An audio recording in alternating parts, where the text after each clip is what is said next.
不可能有一个妈妈每天晚上请这么多次喂奶的时候，看到爸爸在旁边鼾声如雷，心里还会很平静的。所以所有年轻的妈妈一定会啪一脚把爸爸蹬起来，说那个爸爸拿尿布、烧开水、倒奶瓶、开灯，然后给孩子换一下衣服，然后就你会看到一个。这个跟有钱没钱没关系，有钱你得喂奶呀。它会影响挣钱。从我本人来讲，前半年的时间，我基本上没有睡过一段在5个小时以上的觉，没有。我老婆就更不用讲了。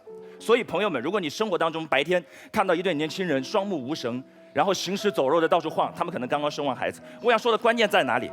你发现没有？挣钱是需要时间的，挣钱是需要精力的，挣钱是需要你投入的。生完一个孩子之后，在接下来1到2年的时间当中，这个对年轻妈妈的挣钱能力会得到非常大的削弱。我根本没有提花钱和开支要增加多少。一个讨论要对屏幕前的观众可能有一些启示作用。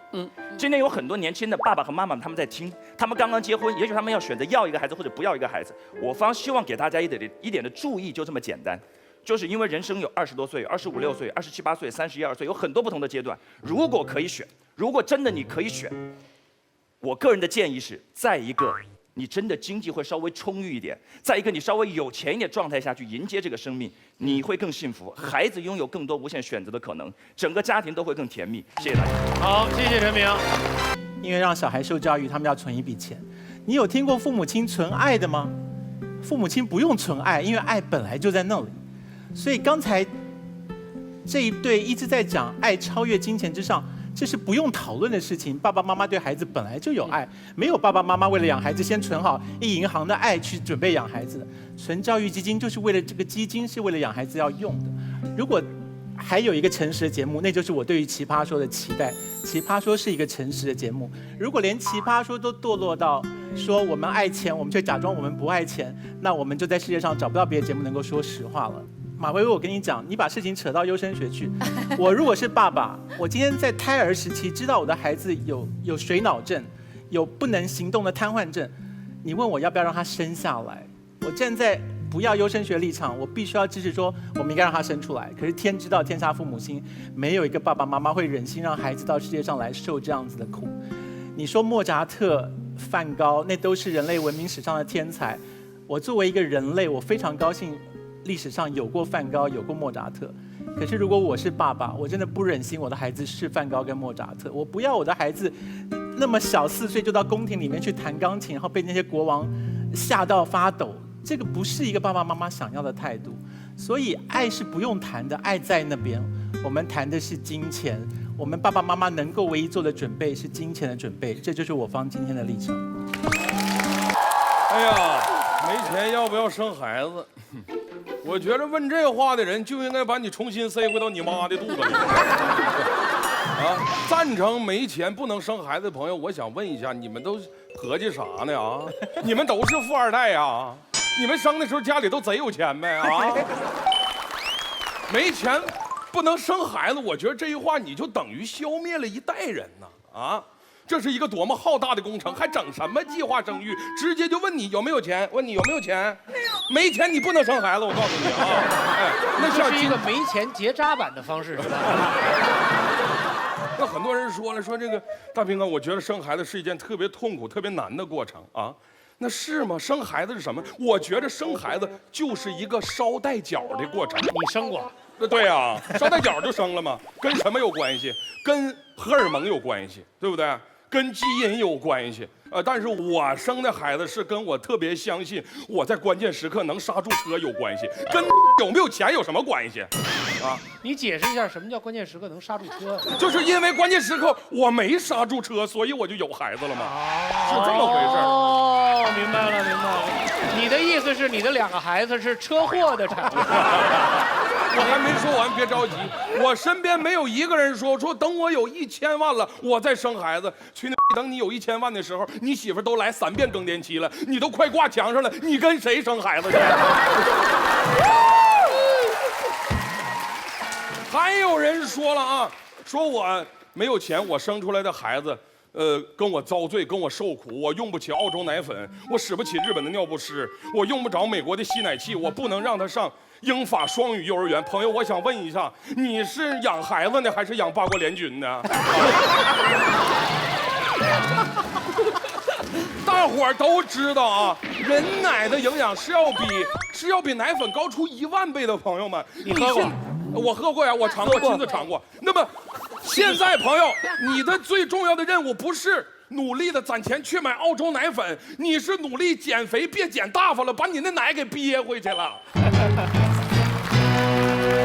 所以我认为没钱要生孩子，对自己、对家庭、对孩子都是好事。老爷们儿可以努力出去挣钱，老娘们儿别出去败家去了，好好的2个人一起努力，形成一股劲儿。孩子也认为自己我要努力，以后我才能有出息。那么一个有爱、有温暖的家庭，是要比一个光有钱而天天冷战的家庭好出10000倍。所以朋友们，炎炎夏日无心睡眠，今天晚上你们就回去跟自己的媳妇儿来一发，别控制，奔着中标去吧。谢谢。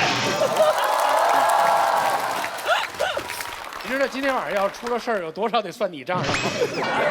大兵刚刚说他是刹车没有刹住才生的嘛，对，所以表示说他如果刹得住的话，他也是要等到有钱才生儿子吧？当时是这样啊。所以你好啦，我已是，经讲完了，你不能再讲了。所以你是刹车片出了问题。不是，我压根儿就没有刹车呀。哎，他拉来好多票啊！啊，对，73比27，好吧？天哪！反方。其实很多没钱的父母，他们打算生孩子的时候，他们都会拿一个理由过来安慰自己。他们会觉得说，是啊，有钱的父母可以给孩子非常丰富的物质生活。我没钱，我给不了他物质，但是没关系，我可以给他浓浓的爱呀，我可以给他满满的幸福感。不好意思，这只是你们的幻想，拜托从你们的幻想中走出来。我今天就告诉你们，你没钱，你给不了你孩子钱，你也给不了他爱。不是你不想爱，是因为你爱不起。怎么说呢？首先，你根本都没有时间去爱他。你想想看，你养活自己都困难了，你现在还要去养活一个孩子。你唯一能做的就是在外面更加拼命努力的去赚钱去工作，你日夜奔波，你天天加班，你没有周末，你根本都没有时间去陪伴你的孩子呀，所以你没有时间去爱你的孩子。有钱人他们也没有时间，但是他们却有资本让自己停下来，因为他们停下来他们又饿不死，反正他们有钱呢。但是没钱的人就像上了发条一样，他一刻都不敢停，他只要停下来，他孩子下个月的奶粉钱就见不到了，是不是陈明老师？是。所以说你根本没有时间去爱，除了没有时间之外，你还没有心情去爱。你们可以想一想，你在外面已经忙成狗了，你大汗淋漓，在外面四处奔波，很晚的时候回家，你只想好好的在家睡一觉休息一下的时候，你发现你孩子把家里弄得一塌糊涂的时候，你真的是气不打一处来，你根本没有那个心情去宽容他，去给他爱的教育，你只会觉得说，老娘在外面那么辛苦的赚钱养活你，你就拿这个来迎接我吗？你能不能早点懂事？你能不能不要让爸爸妈妈操心？你知不知道穷人的孩子早当家呀？所以你根本没有心情去爱他，所以这样家里的气氛就很诡异，你知道吗？而孩子是最敏感的，他能体会到自己家庭的氛围是那么的尴尬，那么的有压力。如是，他跟郭敬明是同学吗？为什么他跟郭敬明是同学？你是生活在《小时代》里头吗？哪跟哪儿啊这？这可能刚好说明了郭敬明受到这么多人欢迎的原因，就是他们分享一个时代的价值啊。不是他那种好像是有钱就给爱，没钱就不能爱。那咱们中国这些农民大波大白们都怎么？只是给爱的方式、给爱的时间和精力比较的累嘛。所以小朋友可能觉得收到的爱的品质不是他期待的那个品质，哦，他们生活在电影画面里头，所以说我说生活在《小时代》里面嘛。如如选择了一个特别艰难的一个开始，因为他直接就把爱这个事儿，对，反正迟早得对付这件事情，就我对付吧。好了，没关系，勇敢一点。因为很多没钱的父母经常对孩子说2句话，你们可能会觉得听了非常的耳熟，就是虽然爸爸没钱，但是宝贝儿你不用担心，我们砸锅卖铁都会把你培养成才。或者有父母也会说，你爸这辈子是没希望了，但是我们的希望都寄托在你的身上了。我就想说，活该你一辈子没钱，你把什么希望都寄托在别人的身上，连你的亲生骨肉你都不放过，你还是人吗？你在生孩子的时候一定要有一些自知之明，人又不是动物，你发情了就交配，交配了就生产，这是典型的不负责任。谢谢。们不是动物，你听到没有啊？我正在努力从动物变成人。听了如这番话，我进化的会快一点。没有，如这番好多漏洞哎。养一个孩子跟你有多富足东西没什么太大关系。现在咱们中国人知道尿不湿了，对吧？以前不就是养孩不就是扯块布旧衣服，有话叫尿介子，对吧？天天洗尿介子呗，那一样把孩子养大了呀。而你的言行恰恰给孩子做出很好的榜样。哎呀，我父母这么辛苦的工作是为了我们，你都不用告诉他。这种言传身教，永比说的我有钱，我陪你玩这个，咱去玩登山，玩草地，那是电影画面。好，第二位是谁？永开，你请。他们告诉我们一个故事，就是如果你有钱的话呢，那你就对孩子比较负责；你没钱的话呢，你就没有心情去爱了孩子。这个时候我就有一个疑问了：你说生孩子的时候有钱，那万一生孩子过了不久以后没钱怎么办？像我爸生我的时候，其实我家还算是一个小康之家，然后生了不久之后，我爸生意失败了。按照你这个逻辑，我爸这个时候没有时间去爱我，也没有心情去爱我，他是应该把我塞回去我妈妈肚子里。而且我家有3兄弟，塞3个。你又是从技术角度去考虑这个问题的，你知道吗？因为照算命的说法，你就是克父母啊。好啦，就按照这个观点走下去，其实是很可怕，特别是金融风暴来临的时候，每个有钱人都赶着回家干嘛？塞孩子。结果人生就是怎么样，生了又塞，生了又塞，你烦不烦啊？你爸不累，你妈都累吧？那个叫召回，你知道吗？所有轮胎质量不过关都召回啊。因为我想说的东西很简单。人生本来就是有时有钱，有时没钱，这种东西不由得你控制。如果你要算到自己可以确保自己永一辈子有钱，你还生孩子的话，坦白说，大家都过去做结扎手术吧，比较快。所以第二点，其实坦白说，我很欣赏他想要尽可能给多一点时间去爱孩子，你这种心情我可以理解。可是我很好奇的是，为什么有钱人家的孩子就必然比较快乐，那没钱人家的孩子就必然比较不快乐？像我自己，我家有钱的时候，我有玩 PS3的快乐；那没有钱的时候，我去隔壁小孩的家可以玩 PS4啊。那就是隔壁的爸爸妈妈有钱，才给他小孩买了 PS4。没关系，隔壁家的小孩们在上小提琴课，所以他们的 PS4都空着给我玩。所以你爸爸破产是被隔壁害的，是吗？有可能。对。然后而且就是有钱的时候，可能家里请家教，那家教也挺帅的，我也很快乐。可如果没钱的话，不用上补习班，他讲什么？更快乐呀？家教什么意思啊？什么意思？家教挺……他说他家教很帅，所以他很快乐，是吗？这跟爸妈有什么关系啊？反正都快乐。不，有的时候家教很好看，是你爸爸快乐。你继续，我们绝不再打断你了。哎，所以孩子本来就是一个懂得自己找乐子的一种奇妙生物，在富的时候他有办法快乐，在穷的时候他也总有办法找出快乐。各位父母，你们真的不用担那么多的心。坦白说，你问我穷的时候有没有失落过，有没有伤心过，有没有难过过，绝对有。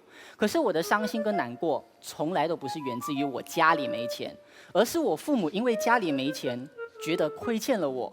我妈有一次她加班，因为担心我们3兄弟不够钱花，也是加班到累瘫了。然后结果进了手术室，手术结束以后，她第一件事情做什么？打电话给我，跟我说：“永开，对不起，就下个月的那个零用钱可能会给少一点，真的很对不起。”当时我的心情是很沉重的，就你妈，你给我一条命，已经对我是莫大的恩赐了，你为什么要跟我说对不起呢？为什么一个父母会仅仅因为自己家里没有钱，自己暂时时运不好，结果就亏欠了孩子呢？为什么你们会有这样的想法？孩子从来都不介意家里有没有钱，孩子介意是父母到底开不开心。对，好的。如果父母不开心，就算家里再有钱，我也不开心。可是如果父母可以开开心心的每一天，我家里再没钱，我也可以活得很开心。所以在这里，我要向电脑前，你接哪里？电脑前的妈妈说一句话，就我知道家里现在可能很困苦，然后这困难可能要过一段时间，但是请你相信我，我活到这把年纪了，我可以自己养活我自己。那我对你的爱从来都不会因为家里的钱减少而因此而减少。我爱你，谢谢。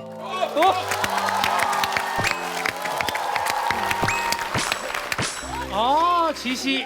新赛制，奇袭为1v1单挑环节，当一方奇葩对另一方发言忍无可忍时，可选择发动奇袭。每场比赛每队各有1次机会发动奇袭。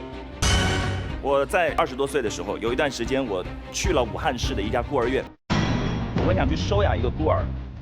然后孤儿院的老板衡量了我家庭的经济情况之后，说不好意思，你不能来收养我们这里的孩子，因为你的财务状况没有达到国家法定的最低标准。我想请问的一个问题是，为什么孤儿院宁愿那个孩子没有爹，也不愿意让没钱的我去当爹？为什么？我不懂他们的考量是什么，可是我想今天的辩题是没钱要不要生孩子，而不是没钱要不要收养孩子。全世界范围内所有的孤儿院在孩子收养和领养的过程当中都有鲜明的财务状况调查，而且在各个国家和各个地区都有法律的规定。你有没有思考过，为什么各国都有这样一个规定？就是如果你钱不够的话，甚至领养一个都不允许。为什么？我可以给你一个答案，就是因为很多时候我们生孩子，大家都会认为生的儿子父母都很容易比较爱，所以因此他们不介意你有没有钱。可是收养孤儿的话，因为你本身不是你亲生儿子嘛，所以他们才要衡量你经济状况。给个基本的说得很好，这个点好锐啊！说得很好，他告诉了我们在养一个孩子当中财务状况的重要性，这点你听不出来吗？收养孩子和生孩子的区别听得出来吗？如果可以选的话，你是希望在你人生当中没有钱的那个阶段生孩子吗？还是有钱的那个阶段生孩子？我会在我最爱他的时候生。是哪一个阶段？最爱他。最爱他是哪一个？是比较偏没有钱？我有可能在有钱的时候爱我孩子，也可能在没钱的时候爱我孩子吗？你干嘛要强迫我呢？没有，你一直站在一个孩童的视角在看这个世界，它很美好。但是我相信时间会给你答案，因为你刚才所有的想法，其实我20多岁的时候也有过，但没有关系了。我觉得此论故 OK， 意达到。好，七夕结束，谢谢两位请坐。非常好的抵抗奇袭的方式，一再的用各种立场来扰乱发动奇袭的人，可是，在扰乱对方的时候呢，同时自己也掉进去了一个态度当中，就是只要有爱，那是最重要的价值。我们今天不是在辩论我们该在有爱的时候生孩子，还是在没有爱的时候生孩子哦，所以你也搞错辩论的题目了。这是补刀吗？当然是补刀啊！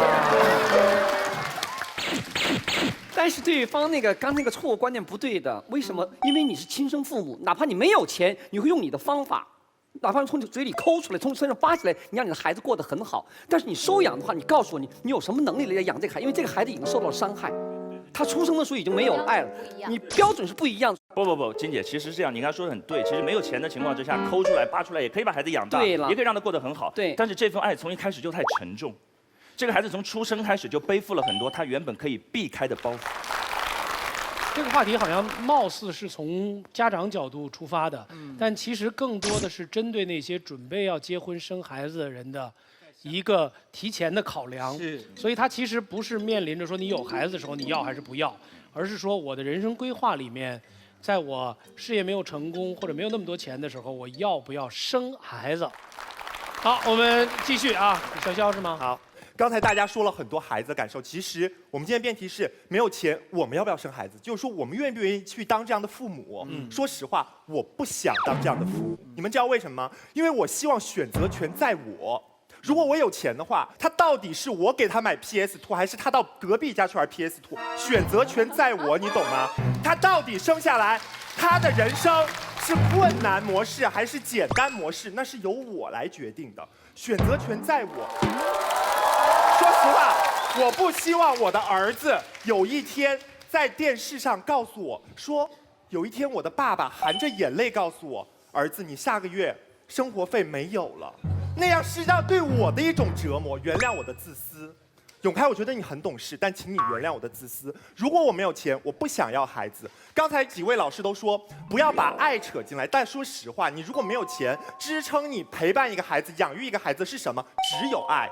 刚才我们的汝如说到，如果你没有钱的话，你没有时间去爱你的孩子。但是在这里，我要告诉大家，如果你没有钱，父母的爱很容易无力，你们懂吗？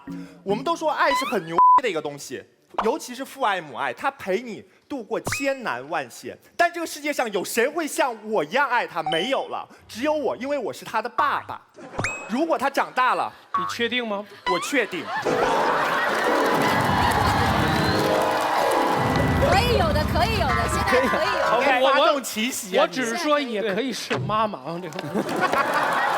他一个人无性生殖啊。哎呀，慢说完啊，说完。如果我的孩子长大了跟我说，爸，我想学钢琴，那这个时候我可不可以去拜托钢琴老师？我说，老师对不起，我爱我的孩子，但是我没有钱，能不能拜托你像爱我一样，爱这个孩子，你能不能不要收他的学费？如果他长大了想读名校，我没有钱，我去拜托校长，校长不好意思，我没有钱，但我爱我的孩子，你能不能像我一样也爱一下我的孩子，让他读一个书，可以吗？所以我告诉你们，如果我没钱，我生孩子，你们以为会有天使替我爱他呀？OK。我告诉大家，我一个最简单的观念，我不说什么高大上的东西。我不想生孩子，很简单，我不想因为一个孩子降低我的生活质量。虽然因为我没钱，本来就没什么质量。先给大家讲一个故事，我大学同班同学，曾经一个女生跟我们在一起的时候花枝招展，生了孩子之后，生活过得清汤寡水。有一天，我陪她去商场给她的女儿买东西，她花了5000块钱给她的女儿买了一口锅。这个锅是用来干嘛的？给奶瓶消毒的啊！而这个时候，我的朋友他连一条500块钱的裙子他都舍不得买，你们知道吗？他现在的想法是什么？如果我不买这条裙子的话，一个锅盖出来了，你们懂吗？包括我妈后来看到这个女生都说：“哎呀，你看圆圆现在当妈妈了，长大了，怎么这么懂事儿啊？”我告诉大家，你们别觉得懂事儿是一个褒义词。人为什么懂事儿？是因为环境所迫，没有别的选择，他必须懂事儿。好，我年轻的时候，我没有钱，我要了一个孩子，我割舍我的一切欲望，我割舍我的社交，割舍我的朋友，我老老实实去工作，我去赚钱，我懂事儿。好，我的孩子长大了，他最好像永开一样，他懂事儿，你们懂吗？他如果像永开一样懂事，他不能向我提出任何我能力范围以外的要求，那他就是不懂事儿，他就是不孝。所以呢，别人一家3口是和和美美、幸福美满的一家子，我们家是无比懂事儿的一家子。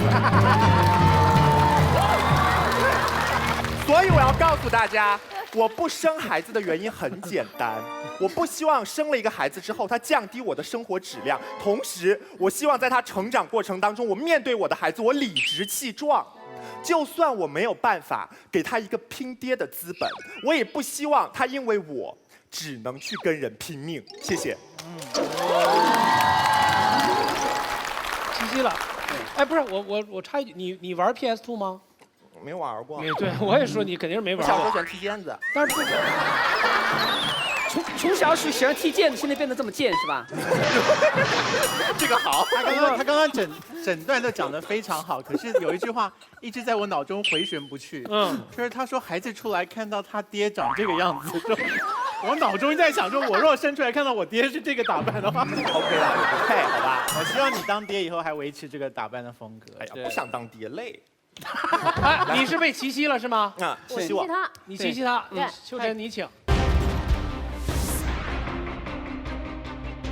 特别简单一个问题啊，你刚才说呢，你不想生孩子，就是不想降低你自己的生活质量，对吗？好，请问你要多有钱，生了孩子之后才能完全不降低自己的生活质量？很简单，就像如如说的，我不需要每天为生活所迫，我必须出门的时候，必须出门赚外快，所谓的灰色收入的时候，OK 了。OK， 没问题，你有钱，可是你总得在家稍微陪一下他吧，不能泡吧了，不能和朋友喝酒了，你生活方式始终是要改变。所以看到吗？他是不生孩子，跟有没有钱没有关系，他就是想维持自己原来的生活状态嘛。我告诉你，很简单，为什么？就是如果我有钱，我生了孩子，我不用割舍掉我很多的欲望。比如说，我买那个锅的时候，我还可以买一条裙子，你知道吗？当然我朋友啦，我朋友，我不需要割舍我这个欲望。你只听到我的朋友她做了一个妈妈，但是你有没有想过，在1年多以前，她没有生孩子，她还是一个少女。你让一个少女一下子割舍掉所有的欲望，不能穿高跟鞋，不能买高跟鞋，不能买裙子，其实很不人道的。好，没问题。可是你有没有想过，你那个朋友，自从生少女变成了一个少妇之后，她自己是开心还是不开心？她以前晒自己的自拍，对吧？还要被你们吐槽。现在她可以放心大胆的晒自己的孩子。请问他是开心还是不开心呢？我告诉你，他现在为什么他不晒自己的自拍了？因为他连化妆品都买不起，他素颜不好意思上镜。好，没问题，没问题。我明白了啊，待会儿我接着说，好吗 ？OK。那我们就跟他说不清楚。是不是有一种羞秀才遇到兵的感觉。没有啊，哇，潇潇，你得到了最高的恭维，就是跟你说不清楚。不然你以为我怎么走到今天的？我很快的问潇潇一个问题啊，比如说你是想要孩子前提下，只是因为现在没钱，对吧？那比如说10年之后你还是没钱呢？那个柳岩姐是这样啊，因为就是说，如果我现在这个阶段没有钱的话，很简单，我还年轻。你觉得你未来一定会有钱，对不对？其实我现在已经挺有钱的，告诉你。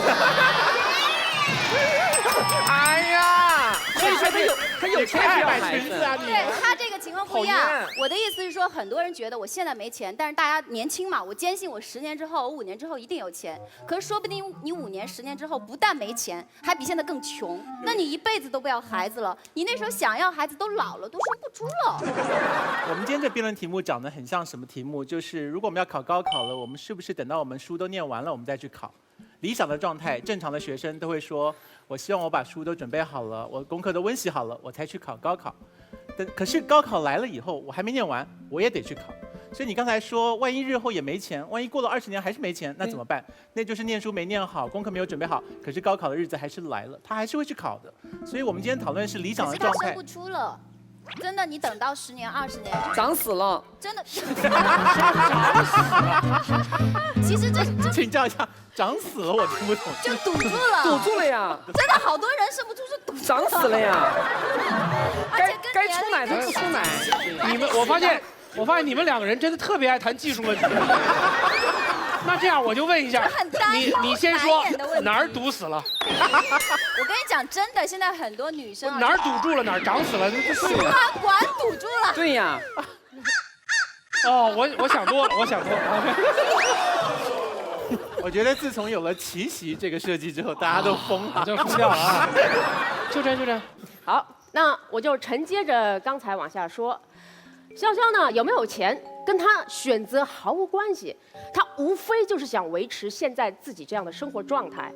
不信你问他，好，我现在就给你1000万，你生不生？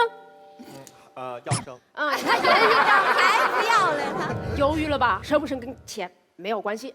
好了，刚才前面2位呢说的是，我要把爱和那个钱绑定在一起，为什么？很容易理解，因为你想给你孩子最好的东西嘛，对吧？这没有错。可是你要弘扬你这种大爱，首先你就得有一个孩子。那吊诡的地方就出来了，对方以爱之名去剥夺孩子的存在。你知道这什么意思吗？就是说我不能给你最好的，我就干脆连条命都不要给你。不对，不能替他做决定。那我就想顺着问了，如果是这样的话，你们现在过的日子也不是你想象中最好的吧？你为什么不去死一死呢？所以，真的，对，真的有没有钱啊？好多时候只是一个借口来的。潇潇说的一句话是对的，他不是怕亏待孩子，他是怕亏待了他自己。这是一种十分自私的想法，跟有没有钱没有关系，是他还没有长大。可是有一点呢，我觉得是需要承认的，就是不管你有没有钱，有多少钱，一旦你的孩子出生了，你立刻会觉得那些钱不够花，也就是一旦有孩子，你立刻就会觉得没有钱。可是为什么？为什么？因为你爱你的孩子，爱就是这样一种不计一切的投入。无论你给了他多好的东西，你都会觉得不够。你给了他澳洲的奶粉，你就会想他有没有更好的东西可以给他。没关系，有这种想法，有这种欲念非常好，记在你自己的心里，因为只有如此，孩子才能成为你拼命去挣钱的最大的动力呀。所以生孩子的时候没有钱不要紧，你们想一想，王思聪，你们的老公王思聪，他1988年出生的，那个时候他家也没有钱，那时候他爸是一个什么区政府的办公室的副主任，那个时候一个公务员能有多少钱的工资？肯定没有钱。可是1988年，就在王思聪你们老公出生的那一年，他爸还干了一件事儿，就是他砸了自己的铁饭碗，下海了。所以后来的事情你们都知道了，他爸呢就成为了中国首富，为了孩子反而更有钱了。对，然后王思聪呢就成了你们的老公，对吧？所以没钱不要紧，没钱可以去挣的。如果说爱情让一个男孩成为一个男生，更有赚钱的动力。是的，更有动力。那孩子就可以让一个男生变成一个男人，男生，对吧？为了耍酷去抽烟，可是男人可以为了省钱去戒烟。男生为了一起去打架，可是男人为了家人可以隐忍，男生一时高兴可以千金散尽，可是男人啊，为了自己家的千金是可以斤斤计较，到朋友都嫌弃你，你也在所不惜的。女生其实，所以说呢，这个有没有孩子跟有没有钱，其实真的没有多少的关系，你可以去挣的。而且与那些一开始就有钱的家庭相比较，你作为一个从零或者从比较低的地方开始奋斗的人，你能给你孩子的礼物还多了那么一份，那就是让你的孩子亲眼目睹着你为了他去付出、去拼搏，这是什么钱都买不到的。谢谢。说得好。我们又赶上了一场特别心里没主意的观众，这个红蓝键在这边刷刷刷，跟那个下雨天的雨刷器似的在这转。哎，陈明 ，OK， 刚才秋仁说了很多，我算是最后已经听明白了。其实两位老师也总结了嘛，就是动力。我一听我才意识到，这才是真正吊诡的地方。他们在说什么？他们说生孩子是挣钱的动力，什么意思呢？就是说有了孩子之后，我就会要努力去挣更多的钱，干什么？给孩子一个更好的成长的环境，对不对？是什么意思？他们也很希望孩子在一个有钱的环境下成长吗？是不是这个意思？对。所以他们是认同我们观点的，是希望有钱了生孩子会更好的，要不然那动力从哪里来？我来告诉你，真正这个问题出在哪里。对方刚才说的就是真的很唯美、很天马行空的原因，后面两位就是因为你们真的没有过一个孩子。我告诉你，挣钱这件事情需不需要动力是需要的，但是关键挣钱这件关键根本不在动力，在能力。今天在座100位观众，你们谁没有挣钱的动力？举手示威我一下。动力也很重要。挣钱这件事情，动力其实人人都有，但你知道能力这个东西关键在哪里吗？挣钱其实最关键的是时间和精力，他需要去锤炼自己挣钱的能力，然后去挣钱。我的观点其实非常简单，其实没有钱应该努力挣钱，而生孩子这件事情跟挣钱 totally 的是南辕北辙。我的女儿她是2014年6月7号出生的，我非常真实的给大家呈现一个刚刚生完孩子的父母的生活。孩子在刚开始生下来的半年到1年当中是要吃母乳的，2到3个小时孩子会饿一次。每天晚上，一个刚刚生了孩子的妈妈在半年到1年的时间里的喂奶频率是这样：9点半左右以后就要睡觉了，9点半要先喂一次，2个小时，11点半喂一次，1点半喂一次，3点半喂一次。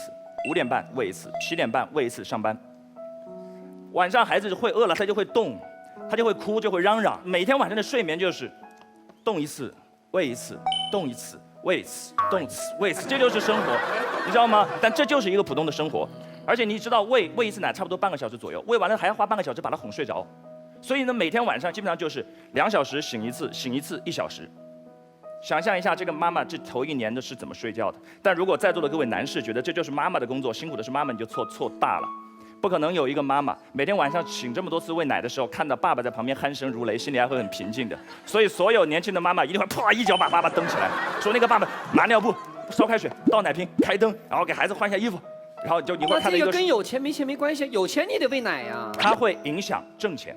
从我本人来讲，前半年的时间，我基本上没有睡过一段在5个小时以上的觉，没有。 我老婆就更不用讲了，所以朋友们，如果你生活当中白天看到一对年轻人双目无神，然后行尸走肉的到处晃，他们可能刚刚生完孩子。我想说的关键在哪里？你发现没有？挣钱是需要时间的，挣钱是需要精力的，挣钱是需要你投入的。生完一个孩子之后，在接下来1到2年的时间当中，这个对年轻妈妈的挣钱能力会得到非常大的削弱。我根本没有提花钱和开支要增加多少。 一个讨论要对屏幕前的观众可能有一些启示作用。今天有很多年轻的爸爸和妈妈他们在听，他们刚刚结婚，也许他们要选择要一个孩子或者不要一个孩子。我方希望给大家一点的注意，就这么简单，就是因为人生有20多岁、25、6岁、27、8岁、31、2岁，有很多不同的阶段。如果可以选，如果真的你可以选，我个人的建议是，在一个 你真的经济会稍微充裕一点，在一个你稍微有钱一点状态下去迎接这个生命，你会更幸福，孩子拥有更多无限选择的可能，整个家庭都会更甜蜜。谢谢大家。好，谢谢陈明。好，来，我们进入自由辩论的阶段，2排的人也可以开始发言，谁先开始？乙方的立论破坏了基因的多样性，直接影响了人类的延续。咱俩又回到去年决赛的时候。不要让人家坐下，不礼貌，跪下。你给我躺下！我现在跟你上。好，什么意思？刚才秋晨他们理的已经很清楚了，对方3个是在任何情况之下都不想降低自己的生活质量。坦白说，只要你生了孩子，你就算是王思聪他爹，你也经常得给王思聪擦屁股，你的生活模式也经常被改变，生活质量时不时也被他的小绯闻下降那么1、2下，对不对？不是他爹擦屁股，你那么高兴干什么？你看你那个表情，真的是。嗨，还不是因为他不是我老公。你们支持的是任何情况下都不生孩子，他跟有钱没钱没关系嘛。好，现在开始讲我方立论。我们好在什么地方？不是因为我们心中大爱，明白吗？而是因为什么人和什么人在什么时候能生下一个什么样的小孩，这个小孩在什么样的时机下获得什么样的教育，得到什么样的机会，最后变成什么人，根本不可控，明白吗？帅哥美女的结合，一定不会生出丑男吗？不可能吧，对不对？有段时间你们很流行网上晒父母年轻时候的样子，对不对？跟你们的自拍一对比，总觉得自己不是亲生的吧？因为基因组合不可控，就是你父母超漂亮，你可能丑得一塌糊涂；可你父母超丑，没准你以后长成吴彦祖，对吧？那就得查一查了。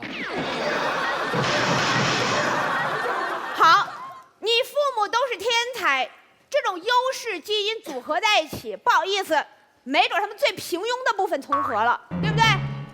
你是个傻子很正常啊。有没有大学双高知生下个孩子连3本都考不上的？高晓松，他就是典型的基因组合失败，知道吗？对，从形象到智商。你不能人家不参加第2季你就这么记恨，谁让他不来的？聪明、财富、智慧都不可遗传，对不对？你给你孩子最好的一切，他未必享受得了啊。可是按你们的说法，没有钱就不能生孩子，那蠢货也不应该生孩子，因为你们养不好，对不对？丑人也不应该生孩子呀，因为你们孩子生来丑，从小受歧视啊。你都不是最好的你凭什么要求你的孩子是最好的孩子呀？按照你们这种理论，这个世界上不会有莫扎特，因为他们家超级穷。哥们儿为什么4岁就会弹钢琴，挣钱养家？如果按照你们的观点，这个世界上不会有梵高，家里穷爆了，而且一辈子都很穷。你已经讲了2个早死的天才了。所以我现在讲的不是这个人幸不幸福，而是这个世界上会出现多少种不同的人。人类一旦开始搞优生学，人类就会变成什么？配种社会，明白吗？只允许最好最棒的人活着，只允许最幸福的人活着。到最后，只剩一点，在座的各位，你们检查一下自己各种的缺陷，发现我作为一个父母不配生，我作为一个人不配活，没了。陈明，对，好，我觉得必须要解释一下了。其实薇薇姐，你刚才说的很有道理，但是今天跟我们今天谈的完完全是2码事情。薇薇姐刚才已经反复讲了，说基因什么东西都不可控啊，生孩子的基因我们没得选。是的，如果先天的东西我们父母什么都改变不了，我们要不要改变一下后天的环境？做爹妈的基因到底是什么？是上帝说了算的话，那他成长的那10几年的路是我给的，我能不能尽一点力呢？我有一个非常非常好的朋友，他从小家庭其实并不是很富有。我的这个朋友，他坚韧，他细腻，他善良，他的目标感非常强，我非常钦佩他身上这种闪光的品质。但他与此同时，他身上也有一些其他的特质，比如说他其实有的时候不知道为什么隐隐的会有些自卑，以及跟随着自卑所无法抹去的有一点点矜持而脆弱的自尊。很多时候我们朋友聊天聊到他家庭的时候，他会突然就是生气，然后我觉得我们只是开个玩笑嘛，他真的会翻脸的。这是一个普通人，我们身边有很多这样的普通人。后来我学了心理学才知道，薇薇姐，你刚才说什么东西，它后天会发展成什么样子都是未知的。No， 在心理学当中有一个非常知名的一个专业术语，叫做未完成的愿望之魔咒。童年的时候，未完成的那个愿望，对你未来人生的路的影响远远超出你们的估计。如果一个孩子在18岁之前，在他所有的童年生活当中，他最缺的是自由，父母管得非常严的话，他未来的一辈子，他人生努力的最高价值就是为自由而奋斗。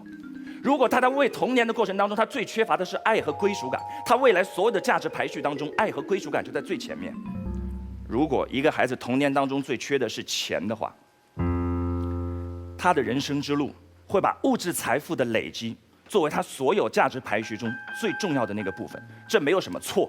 每个人都有自己努力的东西，有的人追逐自由，有的人去追逐自己的物质财富。但是我作为父母，我绝对不希望我的孩子在他18岁之后，把赚钱作为他人生最大的价值和意义的那个载体的唯一原因，是因为他在18岁的那18年当中，做爹的我，不能给他一个稍微充裕一点的童年。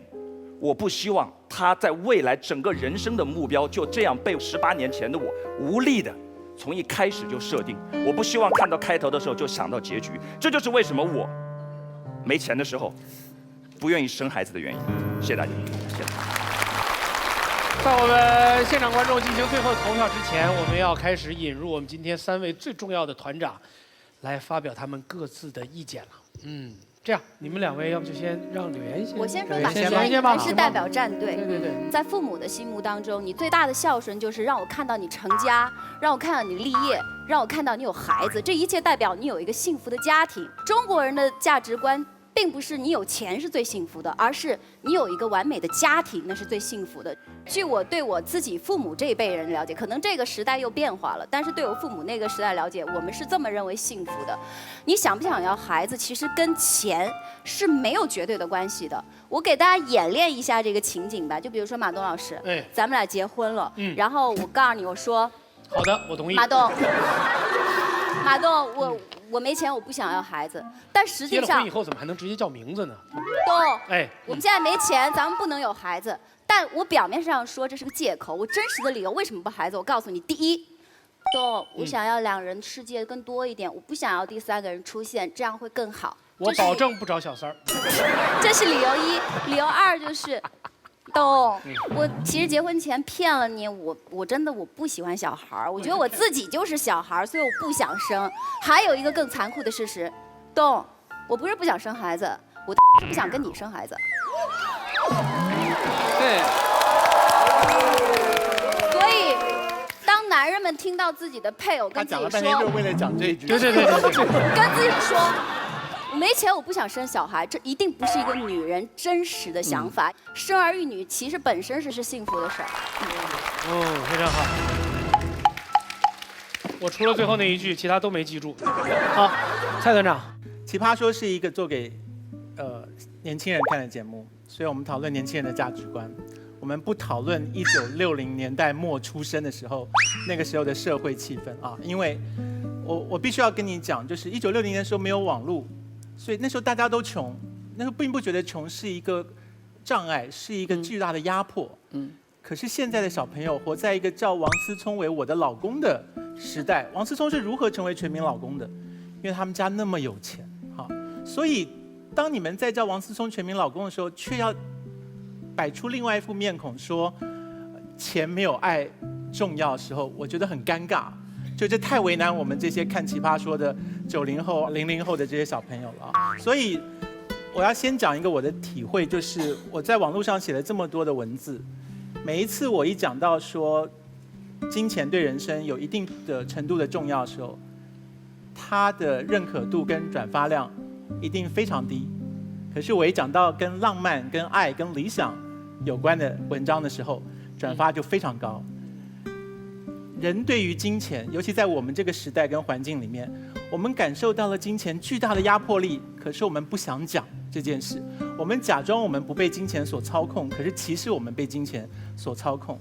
所有的父母亲他们在存什么东西？他们在存叫做教育基金。干嘛存教育基金？因为让小孩受教育，他们要存一笔钱。你有听过父母亲存爱的吗？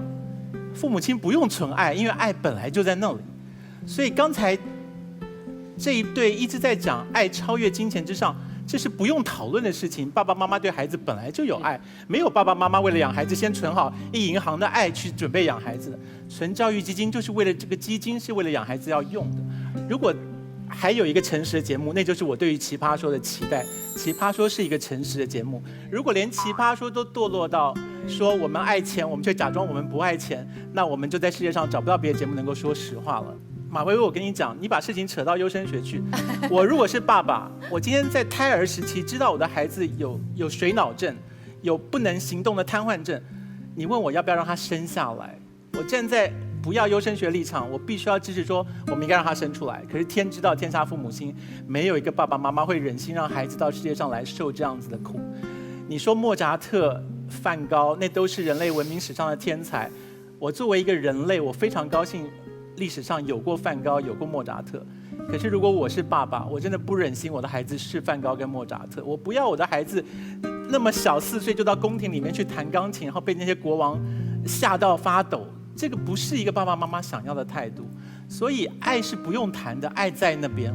我们谈的是金钱，我们爸爸妈妈能够唯一做的准备是金钱的准备，这就是我方今天的立场。好了，来，我们留给金姐。我觉得其实我们辩论了半天，关键是你这个标准在什么地方。拿我个人来讲，当我收养我孩子的时候，我没有钱，我也没准备。当这个生命敲门的时候，我不能拒绝生命，我就开始了。然后我能走到今天为止，完全这个3个生命给我的一切的动力。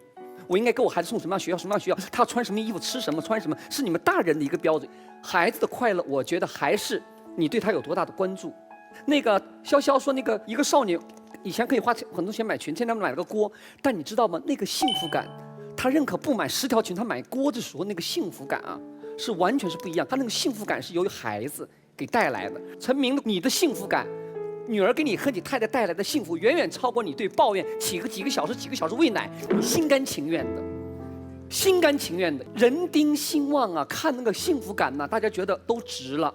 我们现在没钱，我们全家人都是值的。说这个幸福感，我觉得这是拿钱任何衡量不了的。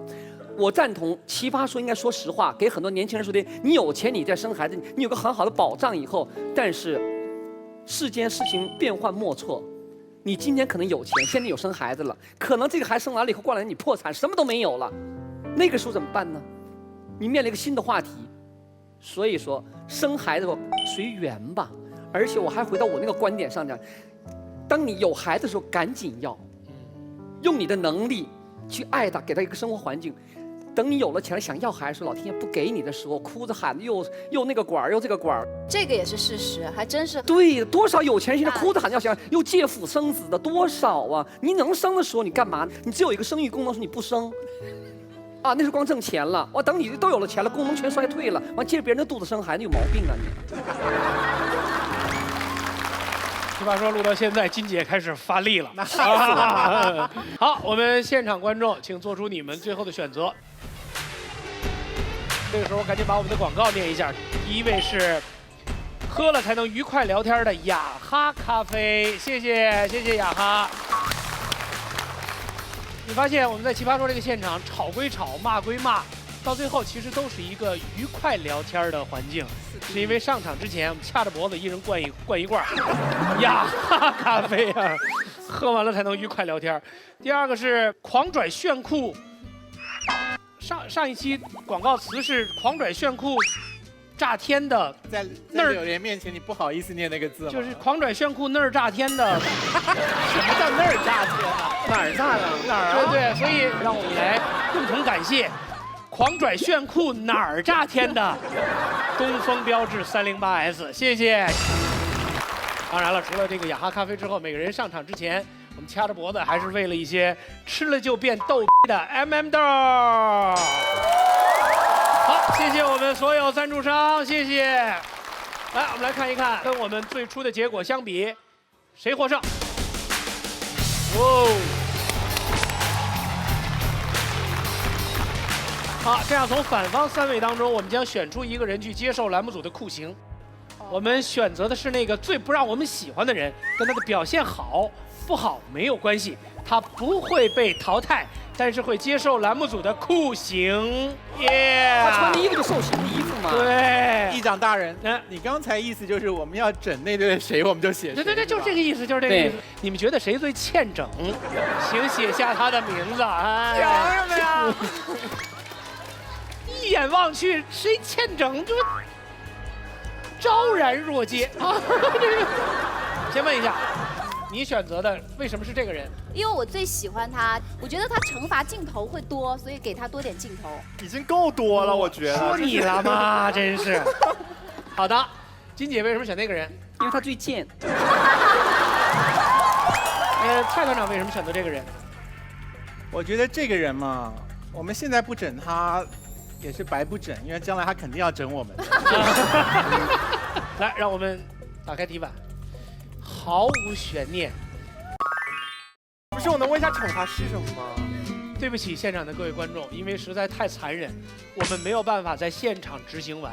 对，请大家密切关注节目播出的时候，潇潇重新回到现场的时候，哪儿青哪儿紫，哪儿走不动道。然后我们要选出正方今天表现最招人喜欢的那个选手，因为我们现场有一个由古力多燕麦牛奶提供的抗饿基金送给他。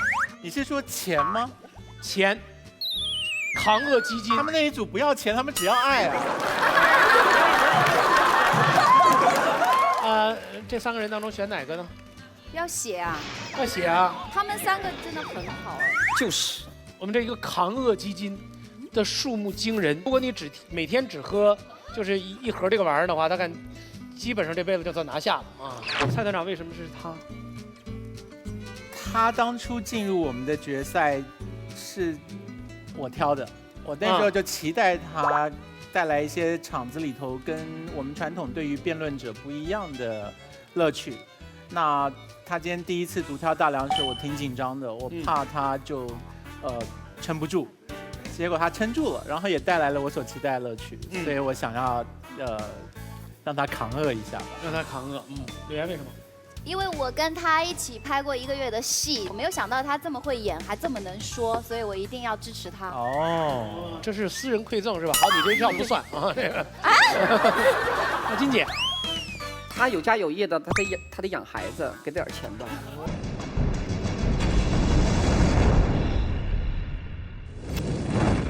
宪哥会选择的立场是反方。不该讲的嘛，这个坚不吐实，这个是最重要的，对不对？该坦白的，你干嘛拿石头来砸自己的脚呢？过去了就过去了嘛。这个想法是从膝盖想出来的？不是，我这是实战经验。我就在一次的坦白之后，让对方知道了一件事情啊，从此以后就痛不欲生，知道了我不是。太重要了！怎么在这之前他连这个事儿都信吗？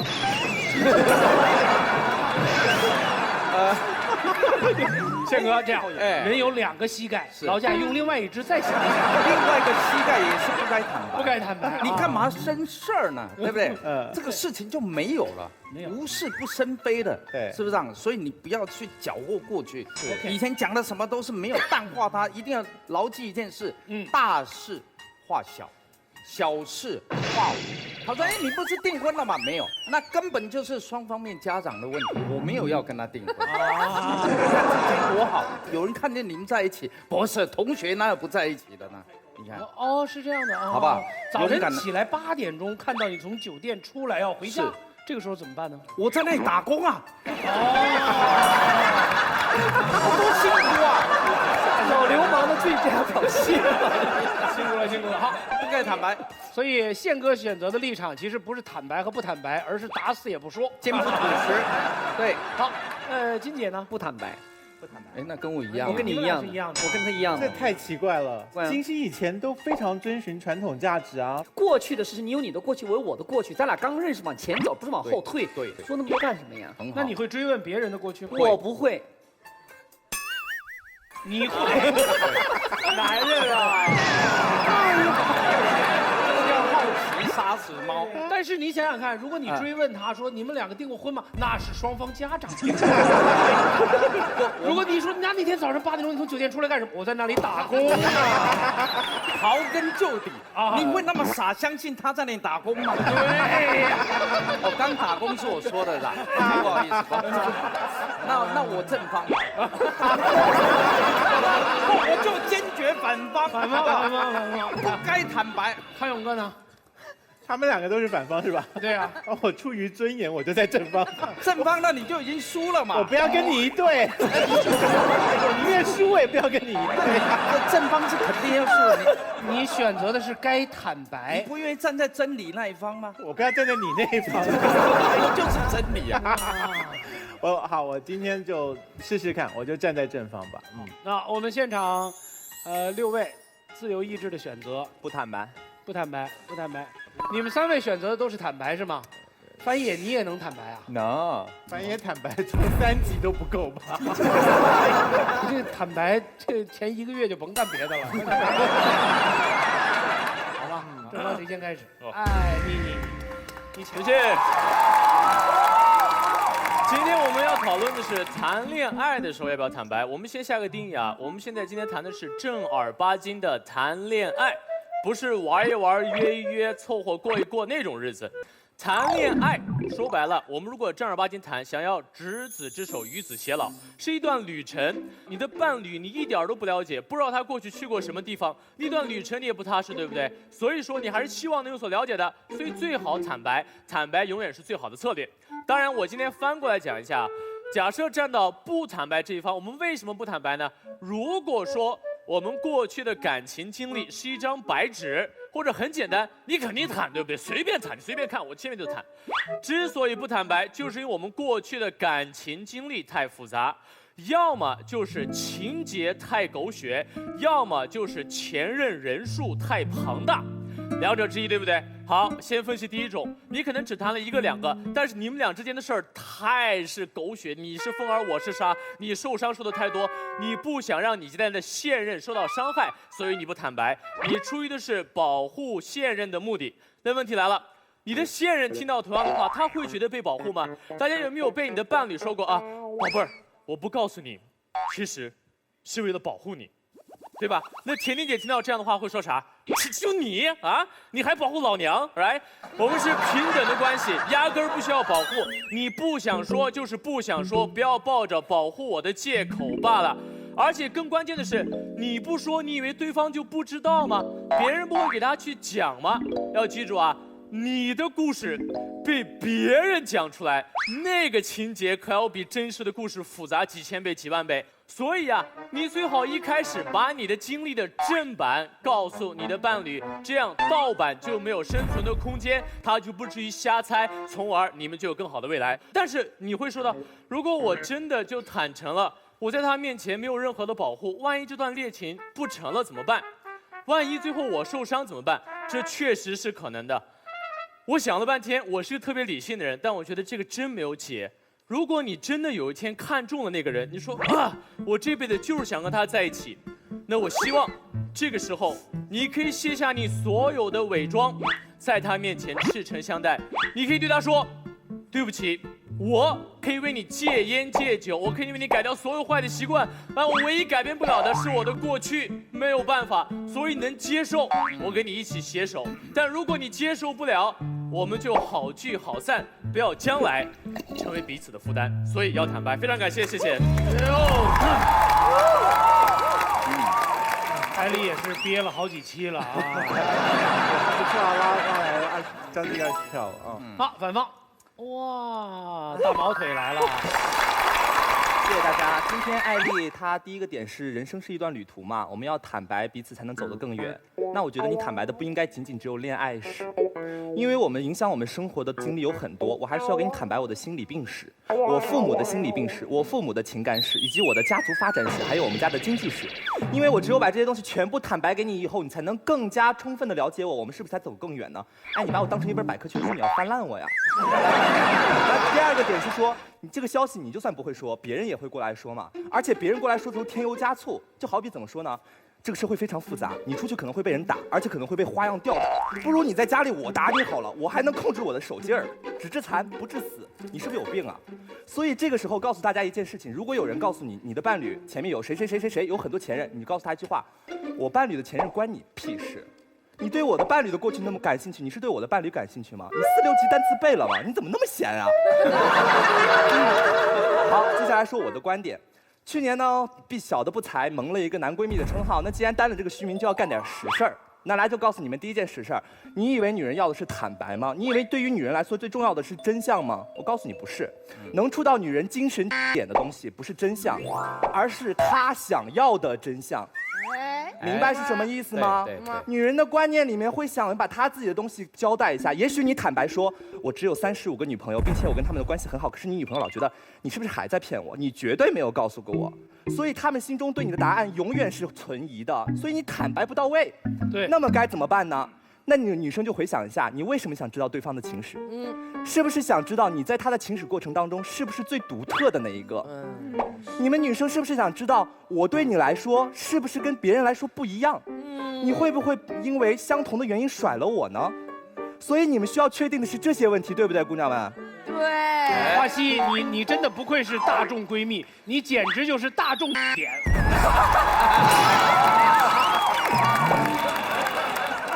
好，那如果你已经找到问题的核心了，男同胞们这个时候就该学学该怎么办了。既然女孩想要得到的是这个答案，告诉她喽，拉着她的手对她说：“亲爱的，遇见你之前我是看过很多风景，但是我知道遇到了你之后，你才是我的宿命。”也许你的过去我没有办法参与，但我希望我的未来你不要缺席。OK 了，画了。也许以前的我不够成熟，但我敢保证你现在所拥有的是最好的我，而我也很庆幸拥有你。感觉到没有？这个时候，任何女生的心都会软。这个时候就有一个及格分数在了，再加上如果你有对方反野这样子的外貌，直接技能加成满点。都是成年人了，有什么事儿不能解决呢？为什么非要给自己添堵呢？对不对？所以最后再给大家一句忠告：能不添堵的事情就不要添堵。好的恋人不追问过去，好的恋人不怀念过去。好，第一轮就到这儿，谢谢。非常好，很好，那刚刚这个就是不该坦白，他这个是完全我讲对你的另一半啊，没有那个心，也要有那个嘴，所以人生下来就会说谎。所以你是只有那个嘴，而真的没有那个心。问孩子，对爸爸跟妈妈谁比较好啊？比较爱谁啊？妈妈不在，不要忙，我会看。我爸爸有没有？爸爸今天给什么，他爱的是爸爸。对，孩子都懂得这么做，所以恭喜获胜，结束了。好，获胜。参加辩论太少啊，没看到反方反击的力量。有吗？来吧，哪位开始？哇！我们这边对手非常高兴。你说什么都对，你说什么都对。好了，你赢了。我还是老习惯看着薇薇姐说吧。攻击我方主要战斗力。遗言有我吗？相知相爱吗？不相知怎么相爱，对不对？你才是认识一个人，是我知道你的生日，我知道你的血型，我就知道你吗？并不是，其实一会儿都告诉你。其实常常最能体现一个人是谁的属性是不可以测量的。我知道你的体重、身高、你的长相，你在我的心目中只是一个平面的。我只有知道你的过去，知道你的历史，你在我心里才是立体的。大概你招了吧，就是这个。哎，我们这边怎么这么没有原则？对，我们太没有立场了，我们。可能你会说，你不用爱我的过去，你就爱我的现在。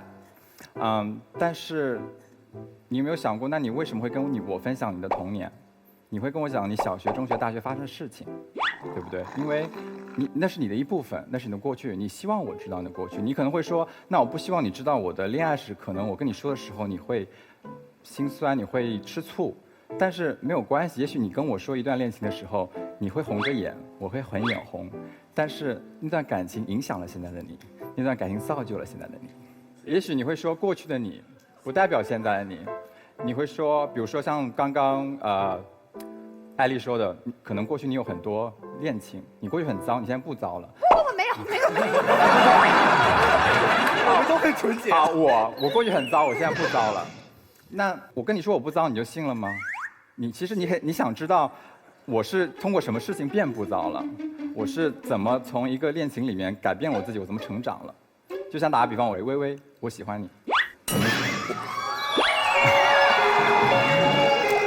马薇薇，老贾你不要干扰，你不要用你的表情去打断他心里。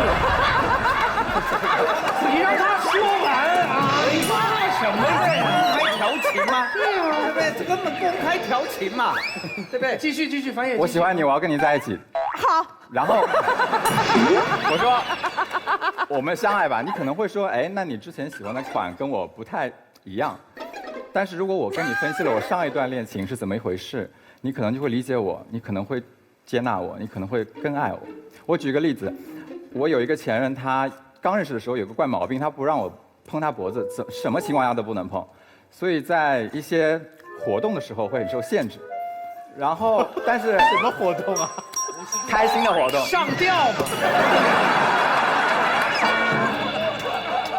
可是后来他跟我认识久了之后，他跟我分享了他过去的一段恋情，他那段恋情里面有家暴，所以他非常的介意，他很敏感，被触碰了他就会勾起他过去的回忆。所以当我知道这个事情的时候，我会更理解他，我不会觉得是个怪毛病，我会更想好好保护他。电视上出现这个问题，我会转台；朋友聊到这个话题，我会岔开。所以我想知道你的过去，我才知道你要什么。我知道你要什么，我才能给你。我知道你的过去，我才知道你受过什么伤，那我才能保护你。我想知道的是，谁没能陪你到最后，而且为什么？因为我想陪你到最后。我想知道的是，当时的月亮代表谁的心，结果搞成那样，因为我想搞得不一样。呀。所以，当我跑向你的时候，你身后那些脚印，请不要为我擦去。马薇薇，我命令你骑西塔。你必须。我命令你扑倒他。